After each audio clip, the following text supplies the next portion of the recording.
خلينا عارفين مبدئيا ولا انا ولا انتي هنقدر نشخص نفسنا هل احنا عندنا رهاب اجتماعي ولا لا.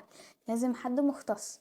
ولكن المنتشر دلوقتي خلينا اقولك اللي ما عندي وعندك مش رهاب اجتماعي. الرهاب الاجتماعي شيء نفسي صعب جدا بيخلي الناس تعاني قوي قوي قوي في حياتها لدرجة ان هما ما بيبقوش قادرين ينزلوا السوبر ماركت يشتروا حاجة لنفسهم.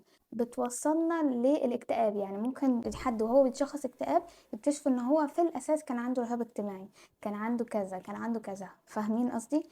طيب ايه اللي موجود دلوقتي في السوق ده؟ يا ايه الجملة المنتشرة دي؟ في الحقيقة احنا عندنا حاجة اسمها قلق اجتماعي، وده ليه اسباب كتيرة هي اللي وصلته، وده ممكن نعالجه او نقدر نعالجه. طيب احنا عندنا كذا حاجة. اول حاجة الخجل والانطوائية، القلق الاجتماعي والرهاب الاجتماعي. يبقى قادر يمارس حياته عادي وبيروح يعمل محاضرات، بيبقى دكتور في الجامعة، بيأدي حياته عادي جدا، بيتعامل مع الناس، ولكن هو بيفضل العزلة، يحب ياخد وقته مع نفسه، ما يحبش الزوشة والزحمة والحاجات دي. طيب ده الشخص الانطوائي. الشخص الخجول بقى شخص يروح الاجتماعات عادي، الحفلات، بيمارس برضو حياته عادية جدا، ولكن الفرق ان هو لما بيواجه موقف معين او ناس او يقابل ناس جديدة او تحصل حاجة، او هو في طبيعته هو شخص خجول، بيترعش كده، بيقلق، بتبان عليه من كلامه، بيضحك كتير. ولكن مع الوقت الخجل ده بينزل، مواجهة الموقف ده مرة او التانية خلاص الكسوف ده راح وبقى خلاص بياخد على الناس. الرهاب الاجتماعي ده بيبقى ليه اسباب جينية، ممكن بسبب سلوك فعلا بيعزل نفسه عن اي حاجة ممكن تأثر على حياته، ممكن تأثر على علاقاته مع الناس اللي حواليه. ممكن يموت نفسه من الجوع عشان خاطر ما يروحش ياكل يقابل ناس، ممكن يبقى مريض ما يروحش المستشفى عشان خاطر هيبقى بيتعامل مع ناس. القلق الاجتماعي ده هو بقى المنتشر بقى حوالينا، اللي هو انا وانتي بنعاني منه. ربنا خلقنا ناس بنحب التواصل، ناس جماعية، لكن مجتمعنا دلوقتي خلانا شخص فردي، يعني مش بيخلينا نحكم على نفسنا كمجموعة. يعني لازم انت نفسك يا هتميز نفسك يا هتقلل نفسك، يا هتبقى شخص حلو يا هتبقى شخص وحش. ما بقيناش كأسرة احنا ناس حلوة، كأسرة احنا ناس وحشة، كأسرة احنا بنعمل حاجة مع بعض. فده زود الحمل على الإنسان إن هو مسؤول مسؤولية كاملة على مظهره الخارجي قدام الناس. احنا عندنا حاجة في مخنا بتشتغل لما بيحصل ما بيننا تواصل ما بين الشخص وما بين الشخص الآخر. فبالتالي معظم الوقت بسبب الأسباب اللي احنا هنقولها الحتة دي في المخ مش شغالة، دايما مطفية مش بتستخدم. السوشيال ميديا، وأنا اتكلمت في موضوع عن السوشيال ميديا قبل كده، ولكن احنا بقينا بنتكست وبنقول اكتر من ان احنا بيبقى يحصل ما بيننا تواصل. يعني حد ولد فبنبعت له رسالة، او ان احنا بننزل له ستوري، عايزين حاجة من تحت فبنكلمش اخواتنا بنبعت لهم رسالة، بنكلم اهلنا نفس الموضوع، اقصى حاجة بنعملها هي الفيديو كول. فبالتالي ده قلل عندنا مفهوم التواصل، فالكوميونيكيشن سكيلز عندنا وقعت احنا كجيل بسبب عدم وجود الترابط الأسري الكفاية في الوقت ده. خلانا احنا ما بنعرفش ازاي نتواصل مع الناس اللي حوالينا. احنا لما بنبقى نازلين انا وماما رايحين عند خالتي، فبالتالي انا لما رحت عندها فماما بدأت تقول كلام: سلم كويس على ابن خالتك يا ولد، اقعد قعدة كويسة، قول لها شكرا، احترموا بعض، اتكلم كويس يا ولد وانت بتكلم مش عارف مين.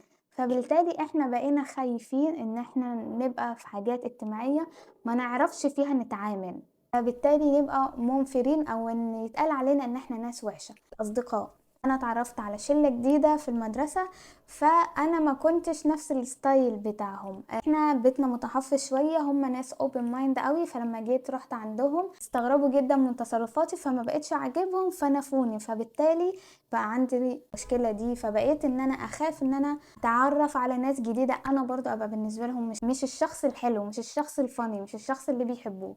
فبالتالي برضو عملت عندنا أزمة القلق الاجتماعي. تثقيف، بمعنى ودي اللي انا اكتشفتها في نفسي قبل كده، لو انتوا سمعتوا الفيديوهات اللي قبل كده هتفهموني كويس، ان انا مش عندي معلومات او كلام او طريقة خاصة بيا او مواضيع اقدر افتحها مع الناس اللي حواليا.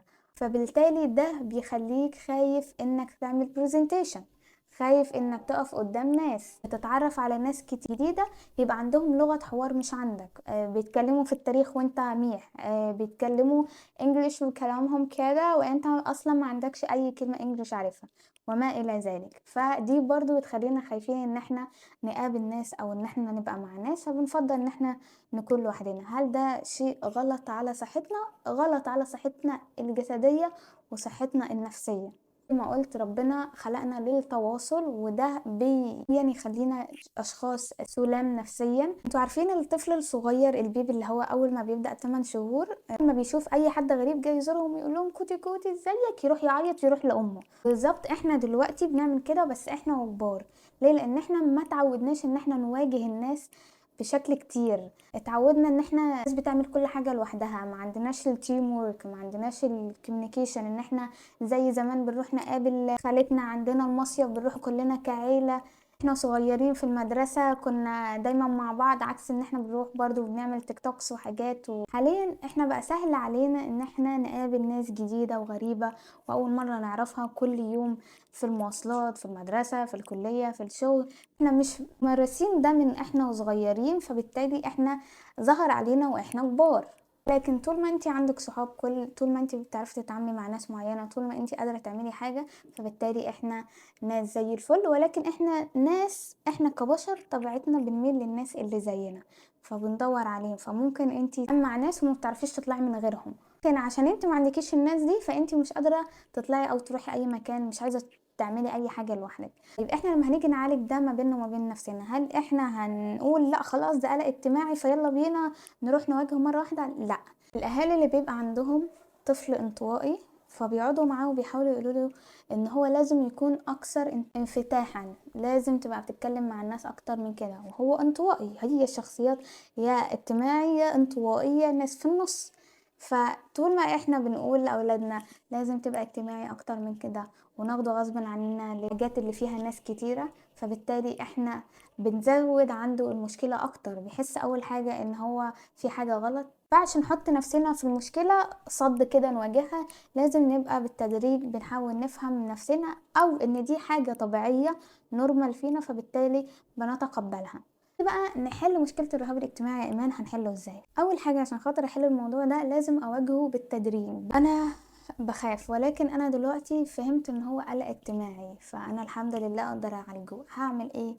اول حاجة هعملها هرفع سماعة التليفون على اي حد، على الاقل حد قريب منك قوي، ممكن تبقى البيست فريند بتاعتك فانتي اول شخص هتجربي فيه، او حد من اخواتك بره فانتي هترفعي عليهم السماعه. او على الاقل انتي وماشيه بتسلمي على حد، انتي نازله كده من على السلم فقابلتي جارتك فقلت لها السلام عليكم، هي هتقولك وعليكم السلام، فهتحس ان الموضوع ما بينك وما بين نفسك ما هو خفيف اهو، ما حصلتش الحاجات اللي بتبقى في دماغي.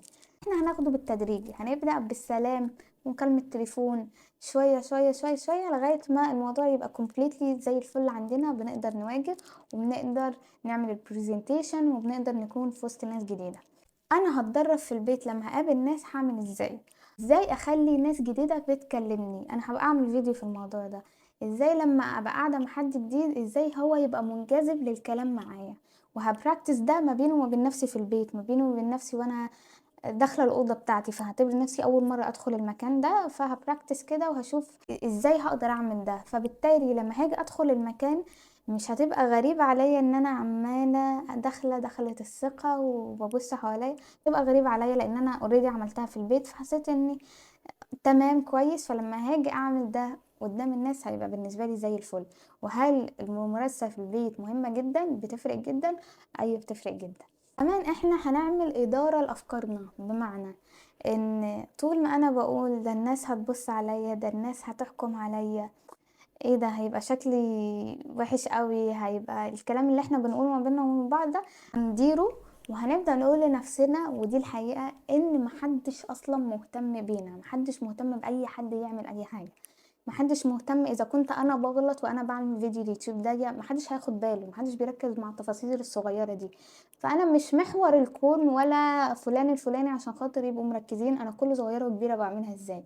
في ناس قادره تواجه عادي ناس كتيره، في فنانين، في صانعين محتوى كتير اهو، لعيبه إعلاميين، ناس في المجال بتاعي مثلًا لو أنا باشتغل في شغلانة معيّنة، الناس دي كلّها أنا شخصيًا ما باركّزش معاهم، فالناس بالضبط ما بتركّزش معايا، لازم أبقى بادير أفكاري دي وباخرّج من نَفْسي الأفكار الغريبة اللي بتيجي عن إن الناس هتبقى مركّزة معايا قد كده أو الناس هتتريق عليَّ. ما فيش. إن أنا بدأت أسمع لقاءات وأسمع مسلسلات قديمة شوية يعني أول الألفينات، وباركّز مع الناس بتتكلم مع بعض إزاي، لغة الحوار ما بينهم إزاي، لمّا الناس بتروح تزور الناس بتتعامل إزاي، الناس بتفتح مع بعض حوارات عاملة إزاي، بجد أنا كنت أنا باعمل كده. أنا يعني still لغاية دلوقتي رغم إن أنا بقى فيّا الشجاعة الكافية إن أنا أبقى باعمل كل الحاجات اللي تخلّيني جريئة، ولكن still لغاية دلوقتي باقعد أشوف الناس في المسلسلات كانت بتسلم على بعض ازاي وارجع الحاجات دي، اشوف في اللقاءات بتحصل ازاي، القعده ازاي، القومه ازاي، الاتيكيت ازاي، بقيت ادرسه. فبالتالي ده بيزود ثقتي في نفسي ان انا ابقى كويسه مع الناس ومحبوبه وقادره اواجه شويه كويسين، أنا ابقى في النورمال منه. اكيد انا بقلق وبخاف، اكيد انا بقلق، ولكن هي بتحصل في مواقف لو عديتها ففي الموقف اللي بعده الخوف ده بيقل، لان انا اوريدي expectations بتاعتي شُفتها في الموقف الأولاني، فبالتالي في الموقف التاني هتبقى أقل، هتبقى ب40% لو هي كانت 80%. فعايزة أقول إن 1 من كل 3 أشخاص انطوائيين هم أشخاص ناجحين، فبالتالي الشخص الانطوائي مش شيء وِحِش، وأنا شخص عامةً انطوائي، ده اللي أنا اكتشفته في الآخر. الشخص الخجول برضه ده شيء مش عيب، ده حاجة ربنا حطّها فينا، الخجل ده أنتِ بنت شيء من الحياة، فدي حاجة كويسة برضه، حاجة ما تعبكيش خالص. لو أنتِ شخص عندِك القلق الاجتماعي فبرضه ما تخافيش، لإن دي حاجة منتشرة بسبب سرعة تطور التكنولوجيا حوالينا. هل أنتِ هتقدري تتغلبي عليه؟ أيوه، ولكن بالتدريج عشان خاطر ما تجيبيش الوقعة الأكبر. إنما لو أنتِ شخص فعلًا عندِك رهاب اجتماعي قوي جدًا، ما بتقدريش تمارسي حياتِك، ممكن يخلّيكِ ما تروحيش شغل، ما تروحيش الجامعة، تسقطي عشان خاطر أنتِ عندِك رهاب اجتماعي. فبالتالي أنا أنصحِك جدًا إنِّك تروحي تستشيري دكتور، لإن مليون فيديو مش هيفيدِك، ولكن العلاج الصح هو أحسن طريقة ليه وحفاظًا على صحتِك النفسية والجسدية.